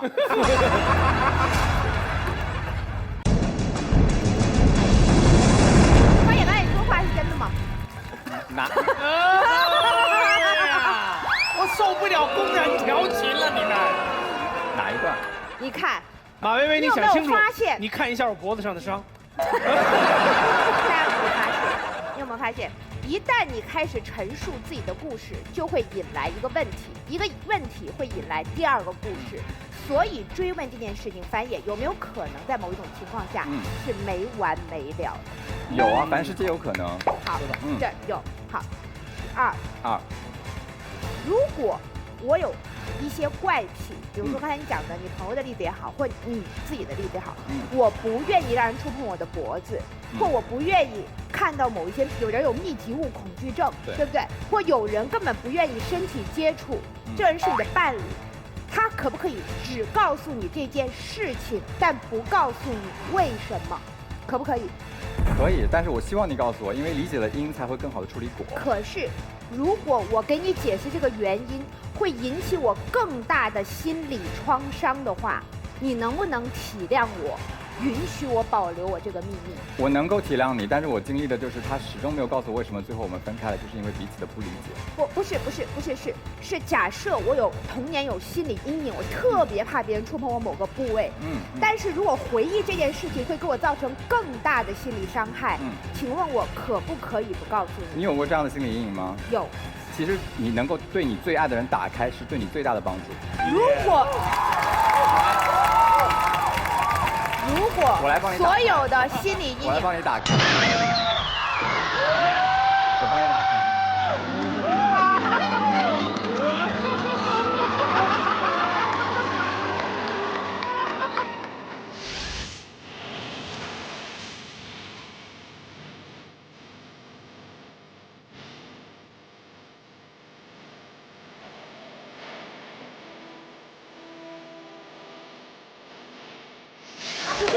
这什么节目啊？哎，这是非诚勿扰了。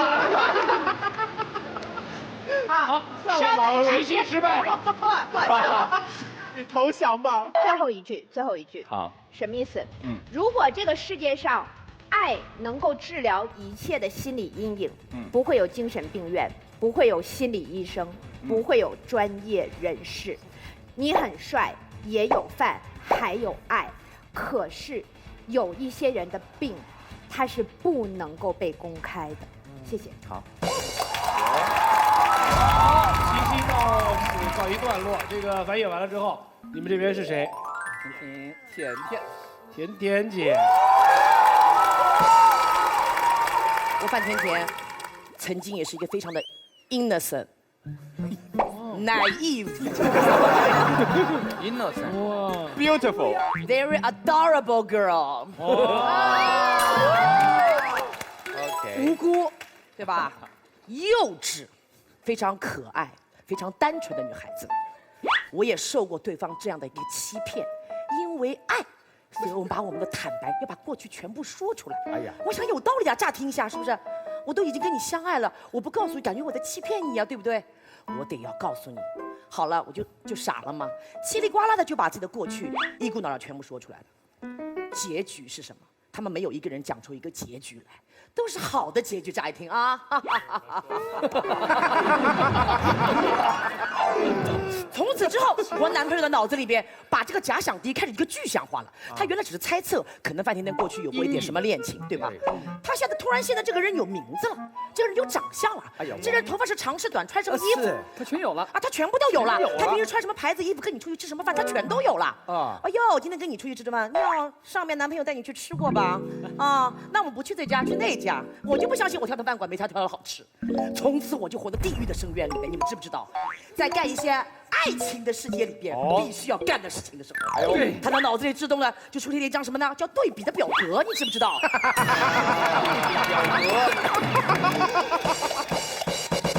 所以说这件事情很简单，就告诉大家一件事情：当你把你的情史告诉你的男朋友之后，他就开始一切都开始做对比，是不是？而且呢，发生这件事情后，我心里暗暗的有点悲伤。既然会很多的女孩子都会上当受骗，我告诉你一个解决方案，不是没有解的，这是一切是有解的啊！就像对方刚刚说了，哎呀，我们过去情史只要多就是脏啊，过去只要男朋友什么什么就是烂。你们想过有一次我们是所托非人，是不是？我不希望这下面你这个你还是非人，我希望遇到一个好人。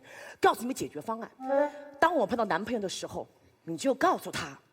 从今天开始，我遇到你的这一天开始，你就是我的一切，你就是我的新的开始。我愿意为你变成一张白纸。你太人工智能了。对呀，这是因为什么？这恰恰才是因为爱。还有一点什么？我不想剥夺他爱我的权利。你们有没有考虑过这一点？只要我告诉对方我的所有的恋情之后，我剥夺他所有跟我的恋爱中的。第一，你肯定跟别人一起去这个有张旧船票去黄浦江上看过夜景吧？坐在人家自行车后面兜过风吧？当你的新的男朋友知道你跟别人过去做过这么多事情之后，他每次做的时候不但有对比，而且剥夺他所有的快乐。我今天是张白纸，哥哥，你无论在我身上做任何事，我都是第一次，我无比的快乐，做得好，做得不好，我都不介意，因为我没有经验，我不懂。好，哥哥，我还是一个 innocent、adorable、非常naive的 girl。不对，这个有语病。我告诉你啊，你要跟对方讲，我也有站在你这边，不该坦白了。你应该说前线，但是后方。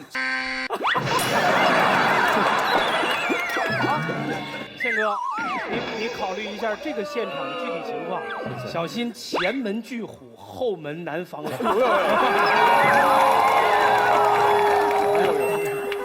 琪琪是吗？琪琪。哦，陈明儿啊！哎 ，innocent， 啥衣服呀 ？Oh my goodness！ 哥哥，你老婆的微信我也是很清楚的，来吧。这么想知道我的情史，放马过来。就很简单了，其实就一句话了，就他刚才最后已经说了嘛，如果后面人会再问，他会怎么讲啊？而且已经用第一人称把他都讲了一遍嘛。我刚才很有代入感，我就只有一个问题，你猜我信不信？我当然知道你不信了，但是我至少有一颗骗你的心，说明什么问题？你知不知道？我对你的爱超越了你对我的爱。还有你想告诉我的东西，你也问我想不想听啊？我刚才很有在听，就是甜甜姐在前面讲的内容了，她足够劲爆，但是有些离题。哦，哎，因为她谈的是该不该向恋人袒露，而不是没有。我告诉你，我阐述什么概念？我告诉你，这个叫做虚妄的美好和残酷的现实。OK， 好。还有一个东西叫做什么东西？你知不知道？OK。有的时候现实是很残忍的。我很理解，就是你作为女性这个视角看到的这个世界。我也跟你分享一下男人的视角中一时的那种开心和一世的幸福的轻重。很简单，我刚才有认真在听他前面所有的事例，然后我惊讶的发现，其实所有的痛苦是因为你刚才已经说了4个字，叫所托非人。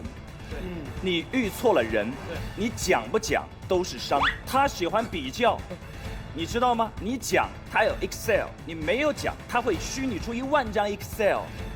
但他至少没有具象化啊。他爱比，你讲不讲他都爱比。你讲他跟一个人比，你不讲他跟他心中无数个对象比。哦，那你想太多了。所以真的好。因为是我奇袭嘛，所以我需要提个问题啊。好，假设我现在要追你啊，假设出来一个你心仪的男生，他要追你，然后你对他也很有好感。假设跟是我，作为男生有时候就会聊到这句，就说你有没有谈过恋爱啊？猜。说得太好了，知道吗？爱情当中最伤人的那笔剑，名字就叫猜忌。因为你只要不坦白，哦，你不要帮我下定论。不，我没有给你下定论，我还没说完，你猜之后。好，那你请讲，请讲。说你猜之后，我告诉你，你只要跟我谈了恋爱以后，我这口深井冰让你慢慢挖掘，每一天一点点，一点点。对。好。之后你就会每一天都很有乐趣。但我还是想知道一个问题。陈佩老师老婆，对不起啊。没有。但是我其实很想知道，就是你之前有没有谈过恋爱嘛？这个事情能不能告诉我？你是能还是不能呢？你是在追问我吗？你对我是不信任吗？你为什么这样问我这么多问题呢？过去事情那么重要吗？难道会影响我们现在的恋情吗？毫不影响啊。会。对你和我的爱情有任何影响吗？有。你爱我，我爱你，这就够了。OK。知道吗？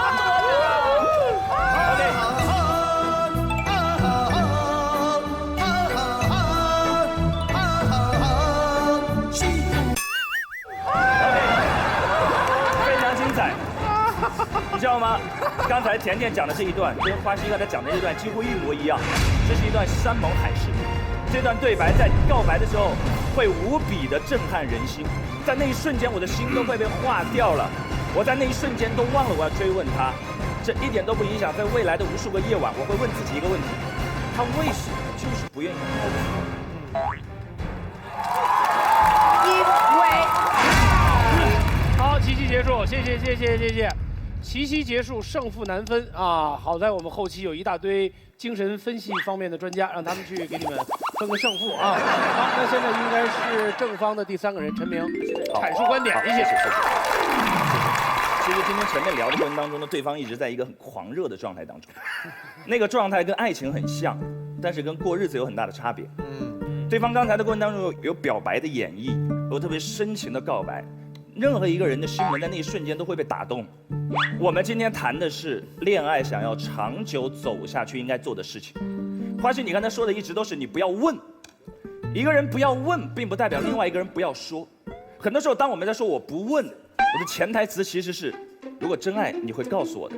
我们今天谈的是该坦白还是不该坦白，我们的视角在这边，不是问的那一边，是我要不要说的问题。好。那就会遇到刚才跟甜甜姐遇到一个非常现实的问题。所有，比如说我要谈个恋爱了，我的恋人就会问我，那你有没有谈过恋爱？现在我在心里跟我自己讲，不，我不该坦白，我不该坦白，我就只有2个选择。那因为我不该坦白，我一定不能说真话，那我怎么办？要么说假话，要么不说话，没错吧？这2件事情都会有什么样的后果呢？如果我不说话，我就沉默，那你谈过恋爱几次恋爱呢？你到底谈过几次恋爱呢？不对 ，Sorry。Nothing to say 。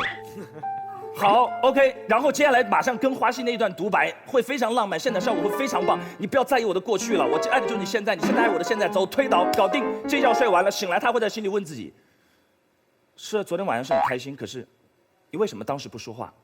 这是一个萦绕在所有恋人一生永远无法消解的问题，你知道吗？沉默换来就是猜忌，而爱情最坚定的基石就是信任。我们今天不谈爱情最重要的那件事情是什么，我们谈对爱情最大刺伤的动力源于哪里？对爱情最大的伤害就源于不信任。今天你沉默换来的是不信任，爱情崩溃。好，如果像刚才甜甜姐说的第2件事情，她可以不沉默，但她可以说假话。她刚才讲了一段假话，听起来很酷炫，因为那一瞬间我是没有办法分辨的。但是，你知道爱情中一旦出现了欺骗，后果是什么？是所有的谎言一个就需要用一生来弥补。这是一个信息时代，你可以删掉朋友圈上所有的照片，可是你删不掉你朋友所在的圈子关于你前任的所有记忆。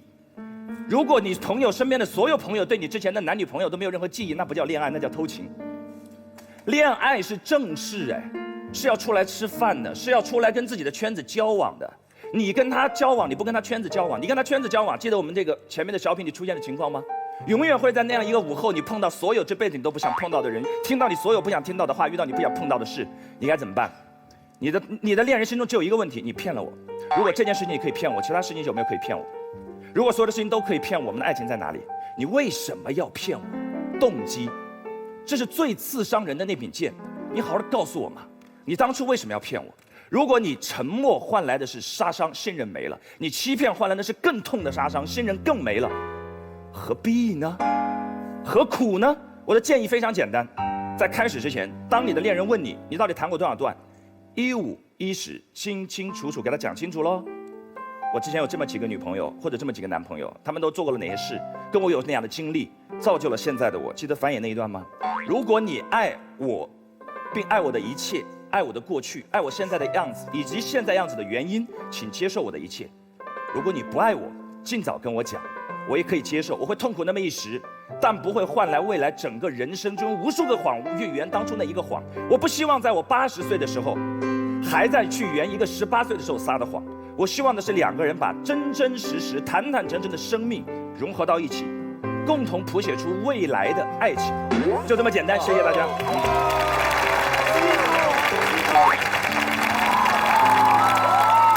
上方第3位。当年林徽因跟梁思成结婚的时候，梁思成问过林徽因一个问题，这个问题我只问一次，叫做为什么是我？因为他们的多角恋是很有名的。林徽因说了一句话：“你这个问题，我打算用一辈子去回答。”好，这句话到底是真话还是假话？不对，这叫情话。它不能用真假来判断。你有没有发现，在刚才的2轮奇袭中，吃亏的都是我跟陈明这2个测谎仪。那2个回答的人都使用了色诱。好，一时可以用色诱，一生撒娇，一生可以用情诱。什么意思？情诱就是说，我可能给你一个模棱两可的答案，甚至是一段略带虚构的历史。这不是真，也不是假。我之所以愿意那么做，是因为我不想伤害你。为什么？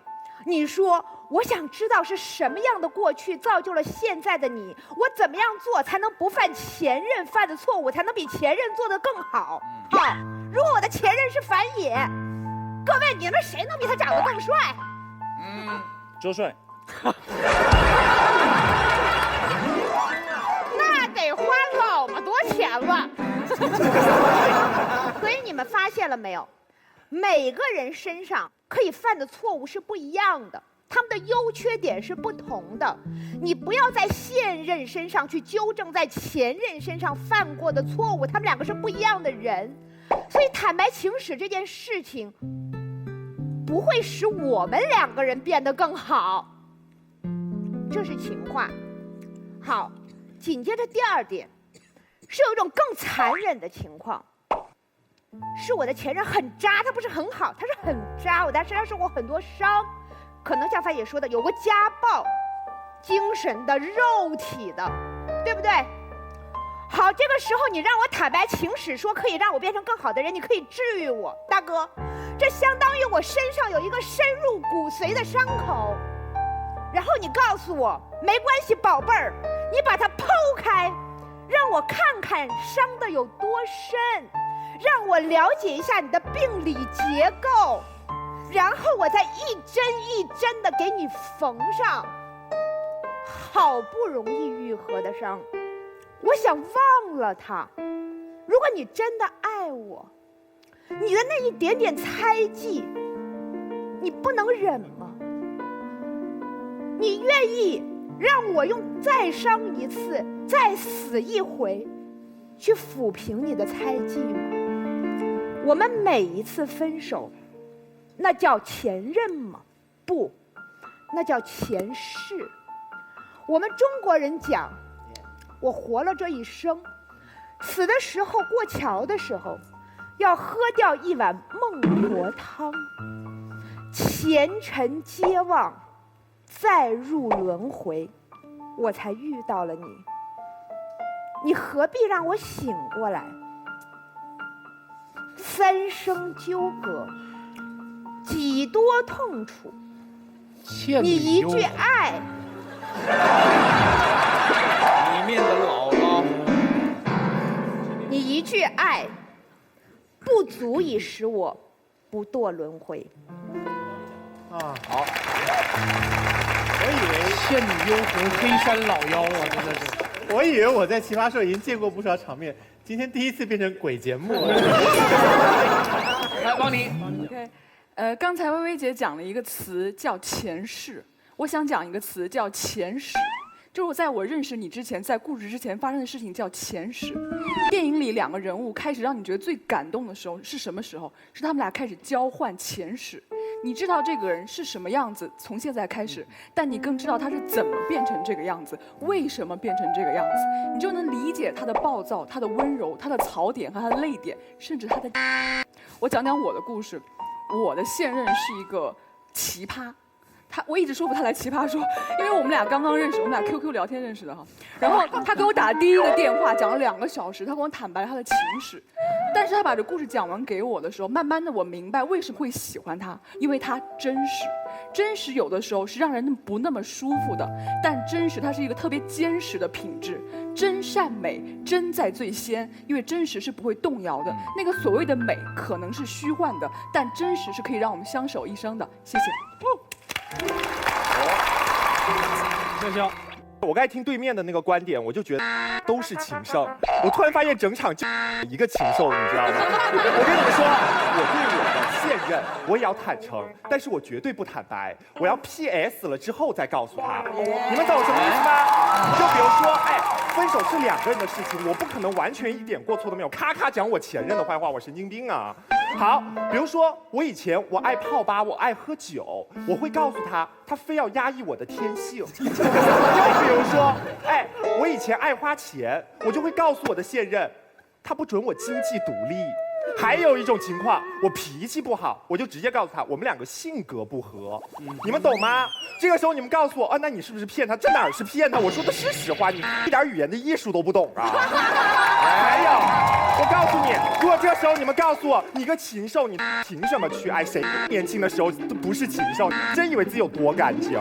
还有，我告诉大家，你们一张照片都要 PS 过后才敢给你的现任看，情史咔咔讲实话，傻呀！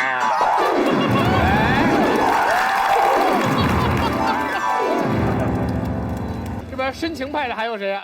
对于刚才潇潇的那一句话，潇在前面说了很多我们 P 过的照片嘛，我就一句很简单的话，如果我的老婆，我晚上睡觉看到她的时候是化过妆的样子，我第2天早上醒来看到了她已经妆都化好了，她始终在用了一张 P 过的脸面对着我。我永远看不到她真实的容颜，我丝毫感受不到你说的那种美，我感受到的是深深的恐惧，明白我的意思？最后是薇薇姐刚才讲的那个观点，我很感谢薇薇姐最后站在林徽因的角度，阐释了一个诗意唯美又像幻空一样的爱情观。我只有一句话：林徽因这辈子幸福吗？林徽因秉持着这样一生的价值观，她在后来回忆她整个人生的时候，她说她人生中最美的一个瞬间，是在当时的一个池塘边，夜间，她穿一袭白纱，举着一个蜡烛，走到了池塘边，然后对着蜡烛里的自己的倒影说：“天哪，这个女人真美。”她跟我真像。这就是为什么你们会坐到那边，你知道吗？林徽因看起来是她的爱情观，她所爱的只是这个世界上那些优秀的男人对她的爱，才会有那一份对自己的封闭和对他人的无限要求。这就是为什么林徽因看起来美得那么清纯脱俗，但是我们站在我们普通人的角度，却又不由得去质疑她的幸福到底在哪里呢？之所以有这样的冲突，邦妮老师刚才已经解释得非常清楚，是因为真和美的排序出了问题。唯美的情话听得过一时，听得过1个月，甚至能持续5到7年，真话才能踏踏实实的走一辈子。谢谢大家。华西说吧，华西先举手。好吧。你针对他吗？有，全场说了最多的2个字，一个是听，一个是说。我们好像在爱情里面越来越相信我们所听到的和我们所说出来的东西，而慢慢忽视了我们所感受到的东西。那聋哑人怎么谈恋爱呢？你说爱情的毁灭者是信任，不，爱情的毁灭者是你只信任你听到的。想象一下，如果你的一生都在猜忌他不给你这个答案的原因，你就看不到他为你做出的那些隐忍。甜甜姐这样的性格，会为了爱你扮傻，我会为了你装天真，可是你看不到，你只想听那一个答案。像薇薇姐这样强势的女人，你看不到她的付出，你看不到她欺骗你，她自己心中的难过，你看不到她心中的那种伤口慢慢深入骨髓的痛苦，你只想要那一个答案。你的爱情全部建立在听觉的基础上，可是爱情是眼耳鼻舌身意三魂六魄七窍全部要投入的东西。你有没有想过，这样一个过程当中，如果你只相信你所听到的，我们就天天坐在高高的枕头旁边讲那过去的故事啊，何必还要出去一天柴米油盐酱醋茶，我们好好的过日子呢？所以，如果有一天你在你的妻子难过的时候，你与其追问她你为什么今天这么痛苦，你为什么不告诉我你这么难过，你不如给她泡杯红糖水，说不定只是来大姨妈了。所以，你男生少打2盘DOTA，多做出一些行动，而不是追问那一个答案，就是对女人最好的爱。这个答案对你来说真的有那么重要吗？你希望这个答案是好的还是不好的？如果他批判他的前任，骂他前任是个王八蛋，你未来就有可能成为他王八蛋口中的一个。你如果夸你的前任，那么他就会觉得你余情未了。所以所有的答案不如你的行动来的实在。谢谢。30秒啊，所有的人只有30秒的语言啊。OK， 刚才花溪呢说得很好，但他说的是在比说和做这件事情。我们今天比的是说还是不说，我们双方都做，但是我说你不说，这是区别。这个基本上已经不对，我跟你讲啊，坦白或者不该坦白的意思是说都要说，但是你要说真的还是说假的，是这个意思。OK， 好吧，哪有人哎，我问你一个是吧？啊，这我不能说，那不能，这个是是不是坦诚和坦白的区别？但这不一样的嘛，所以其实你们这一直就没有抓住这个点。周旋义30秒，我只讲一个新的观点，就是从我的角度来讲观点，我就一句话：如果我的前任是反野，啊不，对不对？你前任怎么会是反野？对呀，你把脖子给我看一下。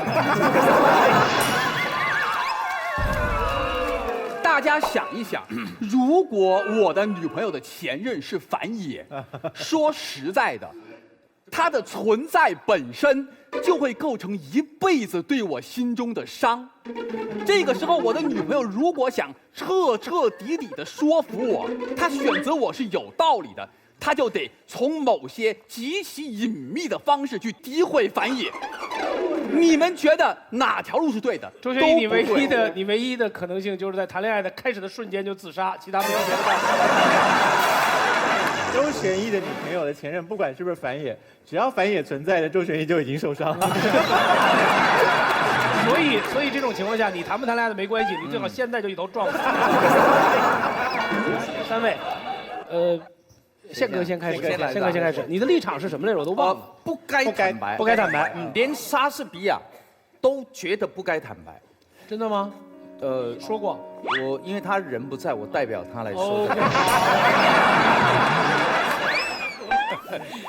莎士比亚在他的莎剧里面有一段话，就是说2个人在的 La Combrasida， 就是化妆舞会里面，突然间看到一个女生，我爱死她的第一眼，虽然只是看到她的眼睛跟她的嘴型，我爱上她了。她讲了一句话：从今天开始，我与全天下的男人为敌。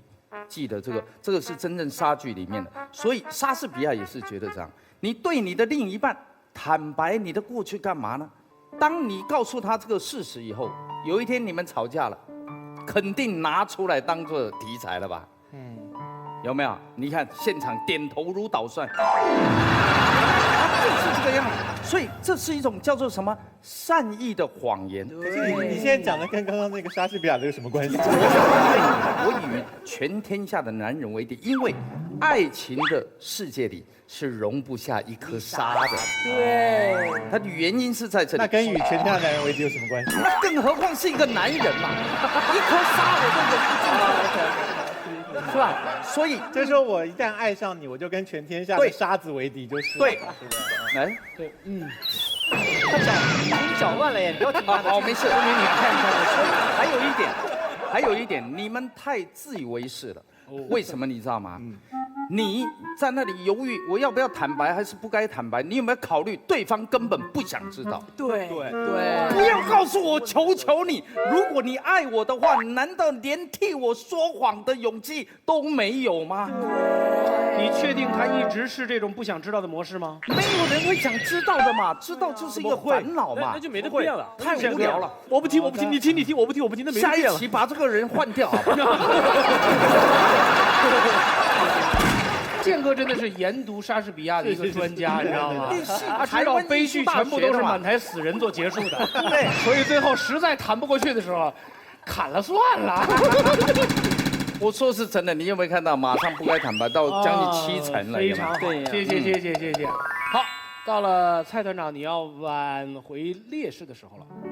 我看过一段话，他说：“当我爱上你的时候，你成为我最坚固的盔甲，可是你也成为我最脆弱的伤口。”爱一个人是把自己全部都交在对方的手里。他如果要保护你，他会成为你最坚固的盔甲；他如果要伤害你，你逃不掉的，你会痛得最深。我对于谈恋爱这件事情，不觉得有所谓的应该不应该，我认为那个是交战手册才会做的事情。我认为谈恋爱，我只有一个浪漫的想法，就是理想的谈恋爱的状态是什么？那我觉得理想的谈恋爱的状态是，我身上如果背负着重担，我希望你是那个我可以分担这个重担的人。如果我的过去是我的重担，我希望我能够放心的把它托付给你，跟我一起把它背下去。你背不动也好，你背了以后埋怨嫌弃都好。可是我可以怀抱的这个愿望是，我希望你跟我分担这个我一个人背得好累的重担。所以我只能够说，这个是我在谈恋爱的时候，我认为理想的状态是，我的脆弱、我的空虚、我的疲倦，都可以在你这边得到休息。我不敢说该不该，每个人的状况都不同。可是，如果连谈一场恋爱，我都得逼着我自己算好每一分每一寸，算好将来我再变成别人的前任的时候，他会不会把我的点点滴滴去告诉另外一个人？如果要担心这么多事情的话，其实我们是在想一场交易，而不是谈一个恋爱。谢谢。对不起啊，我这个时候不应该插话的，但是我必须要说，我是一个外表看起来是非常狂野的人，但是我内心呢，真的住了一个古人。坦白这件事情，在20几年前伤害过我，是对方的坦白。我以为我已经过去了，但是事实上20几年后，这个坦白的伤害依旧在。利刀伤人，恨易合；恶语伤人，恨难消。坦白的话，它或许不是恶语，但是它比杀我的刀还要严厉的，所以不该坦白。不好意思，虽然是亲兄弟，我们还是明算账。谁跟你亲兄弟？金姐，虽然今天我站在反方，不该坦白，但是我要说一句话，你说我传统吧，我从小到大谈了这么多男人，我每次我都坦白的。今天我选择这个反方，我想说一下为什么不坦白。我想给我自己找个理由，因为我从来没在不坦白上站过，我从来没有不坦白过，所以我今天特别想站这个位置上，感受一下不坦白是什么感受。但是我想说一下，在我的人生经历当中，我每次都坦白，为什么呢？这样我心里不累。我就这样子。再给你举个最具象的例子，做了女人以后，我在欧洲，我要不说的话，谁也不知道。那么多人追我的时候，我第一句话告诉我说：“你知道我是谁吗？我曾经是什么什么，现在什么什么？你想跟我谈恋爱，想跟我约会吗？想好了。”这样每次所有的发挥，我喝进去那杯酒，我抽那根雪茄，我看的风景是我踏踏实实的。我不希望他因为紧张破坏了我的情感，破坏那个氛围。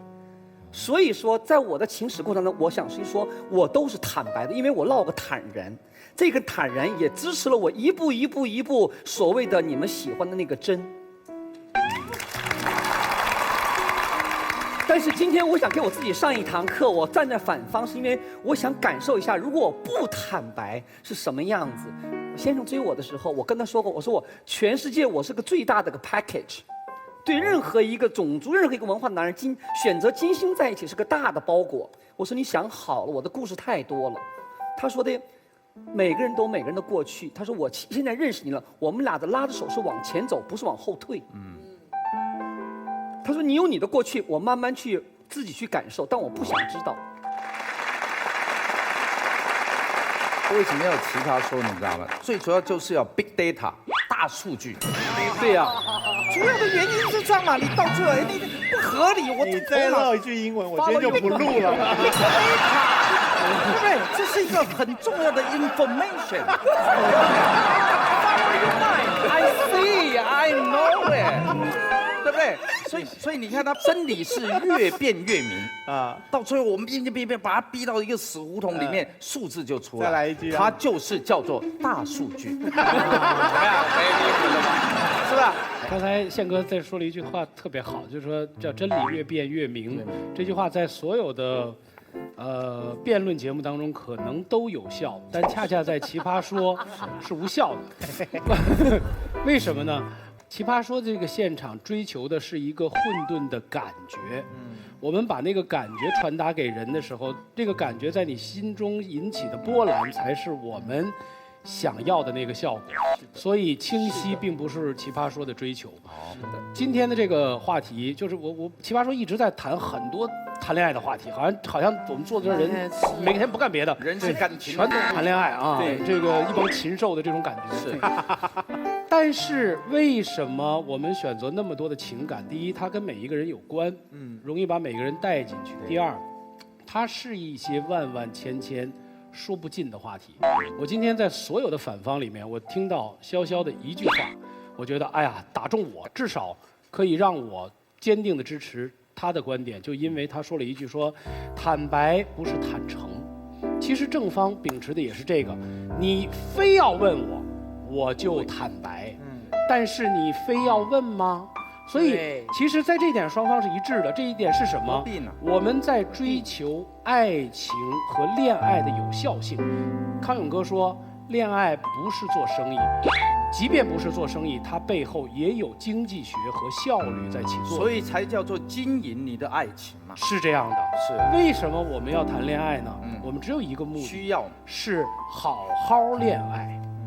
恋爱到一定程度，再好好恋爱，也许结婚生孩子，因为只有好好恋爱进行下去，才有一生所谓的幸福。这是我们最大的追求。那当这个是目的的时候，坦诚和坦白之间的进退取舍，目的只有一个，是好好恋爱。如果你需要我好好恋爱，需要我完全坦白才能好好恋爱，这就是正方的观点，我就告诉你。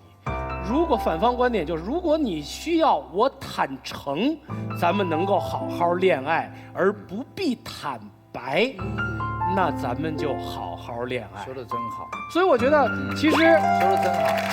其实正反双方都恰恰是，至少我们没有清晰的看到这一个点的交锋。因为我们的题目很简单，坦白。白就是所有颜色都没有，就是所有东西和盘托出，但是我们没有把它这个地方拆开。说实话，我不觉得蔡康永老师是一个会在生活中站在这个立场的人，因为他的人生智慧绝对支撑他要在坦诚和坦白之间去寻求最大的平衡点，以换来好好恋爱。我能不能问一个问题？您请说。你这样请用英文问我。OK， 好，马大哥，你目前是处于坦白还是不该坦白的情况当中？非常好，现实生活中非常好的问题。我觉得我至少应该坦诚。